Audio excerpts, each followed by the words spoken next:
सामान्य समुदाय में अगर बेटा बेटी में ये गैप है, इतनी सारी योजनाएं चलाने के बावजूद, तो ये डाटा जब हो जाएगा तो सरकार को काम करने में और सुविधा होगी। इसीलिए हम कहते हैं कि जातिगत जनगणना आवश्यक है।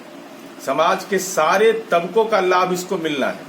नहीं तो आप बताइए, आंकड़े ही बता रहे हैं, अनुसूचित जाति जनजाति के लिए योजना तो विभिन्न सारी योजनाएं हैं, उनके स्कॉलरशिप की योजना है, उसके बावजूद ये जेंडर गैप क्यों?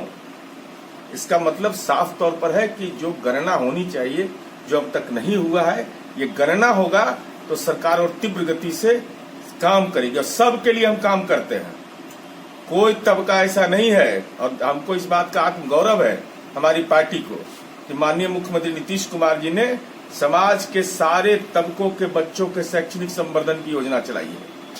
कोई नहीं कह सकता है कि हमारे लिए नई स्कॉलरशिप हो या स्टूडेंट क्रेडिट कार्ड हो या उनको साइकिल योजना हो, पोशाक योजना हो, सबको आच्छादित किया है।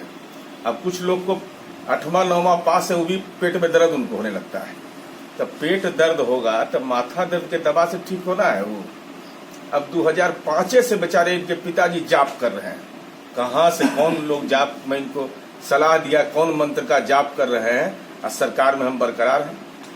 तो हम तो सरकार सेवा के लिए है, लेकिन इनको तो धनार्जन चाहिए, इनको तो राजनीति में केवल एक ही काम इनका बचा हुआ है।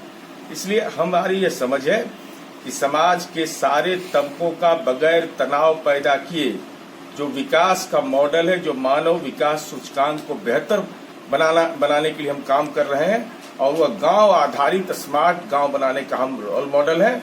और प्रतिपक्ष के नेता से केवल एक ही सवाल का जवाब चाहते हैं कि पूरे देश के अंदर में इंजीनियरिंग कॉलेज खुले हुए हैं, कृपा करके 8वां 9वां पास तेजस्वी यादव बताइए कि देश का ऐसा कौन राज्य, एकमात्र राज्य बिहार है जहां बिहार के 38 जिले में आप तो इंजीनियरिंग कॉलेज बंद कर दिए थे, मात्र 10 रुपया प्रति महीना पर बच्चों को हम पढ़ा रहे हैं। अगर कोई उदाहरण है तो प्रतिपक्ष के नेता को हम चुनौती देते हैं कि आजकल बड़ा घूमते हैं, झारखंड बंगाल कहाँ सुनते हैं, दिल्ली उल्ली घूमते रहते हैं। एक उदाहरण बताइए कि 10 रुपया में सरकारी क्षेत्र में कौन इंजीनियरिंग कॉलेज देश में कहीं पढ़ा रहा है? ये व्यवस्था हमने सरकारी क्षेत्र में किया है।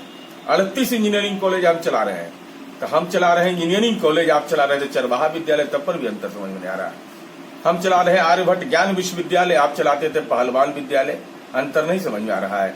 हम चलाते हैं स्टूडेंट क्रेडिट कार्ड, आप चलाते हैं संपत्ति क्रेडिट कार्ड। ये तो बुनियादी समझ है।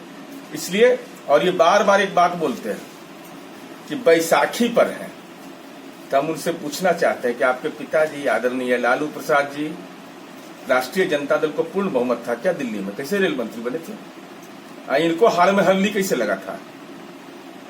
जो हमारी कृपा से लगा था ना। और अगर आप ये दूसरे पर आलोचना करते तो आप महागठबंधन क्यों चलाते हैं? ग्रैंड अलायंस चलाने का मतलब है कि आप आंख दिखा रहे हैं उन पर। तो दूसरे की आलोचना करने के पहले अनुकंपा की बुनियाद पर राजनीति में आए हैं, लेकिन अपने राजनीतिक इतिहास का भी तेजस्वी यादव को अवलोकन करना चाहिए।